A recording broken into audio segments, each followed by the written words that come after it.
So finger joints like this and like these are fun to make.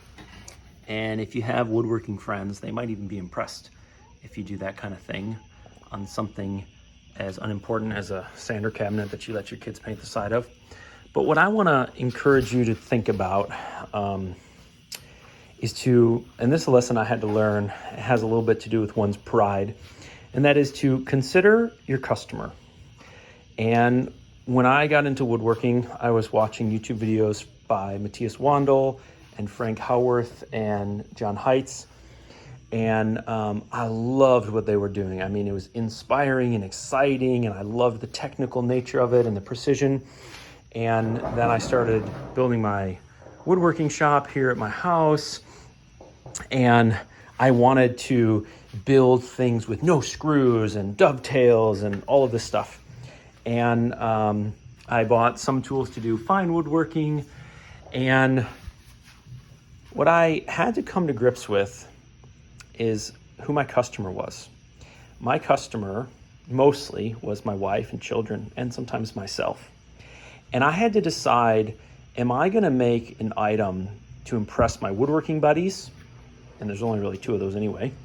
Or am I gonna make this item to impress my child? Now, you may say that the work that would impress your woodworking buddy would also impress your child, and that's true. The problem is to do fancy joinery instead of just running some screws will take you like 5 times longer. So then the question is, well, would my child like to have this thing that I made plus 4 hours with me, or just have this thing that I made? And you probably already know the answer.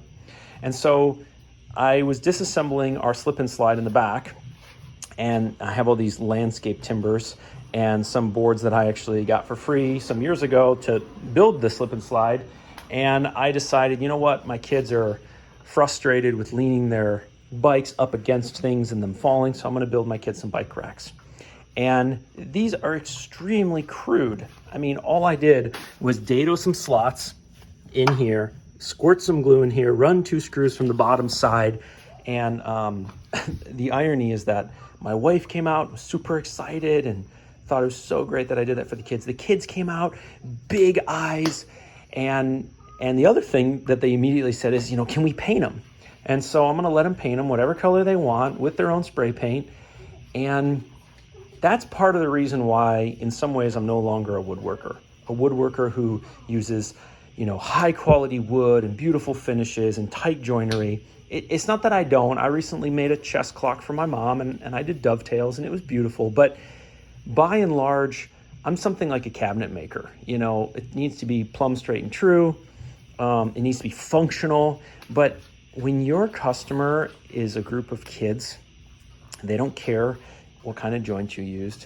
And chances are, if you buy nice wood, you know, then you're not going to want them to paint it. And that's really what they care about. They care about that it solves a problem that they have. They care that it gets to be the color that they're used to having. You know, my oldest son is almost always green. My daughter is red. My youngest son is blue. They want to be artistic and learn how to use spray paint, you know. And so I just want to encourage you to consider your customer. If your customer is yourself or is your wife and she loves furniture to no end, then yeah, buy the mahogany, do the dovetails, take great pride in your work.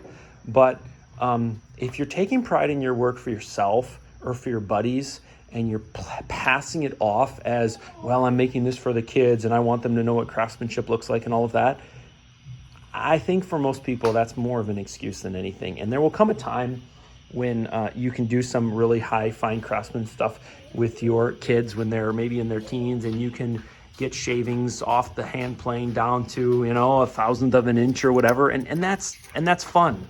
It's exciting, and that phase will come. But don't forget who your customer is, and hurry up with the project and get back to playing with the kids. Speaking of which, you want to say hi? Hi. Thanks for listening. If you didn't like this, let me know by giving me a thumbs down, and go check out Marius Hornberger. German guy, brilliant.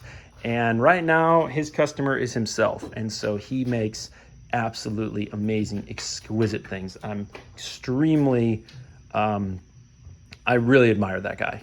And someday he might have kids, and then he'll also lower his standards to make stuff for kids, but right now he's making absolutely exceptional stuff. Really smart guy. Go check him out. Give this a thumbs down. Take care, folks.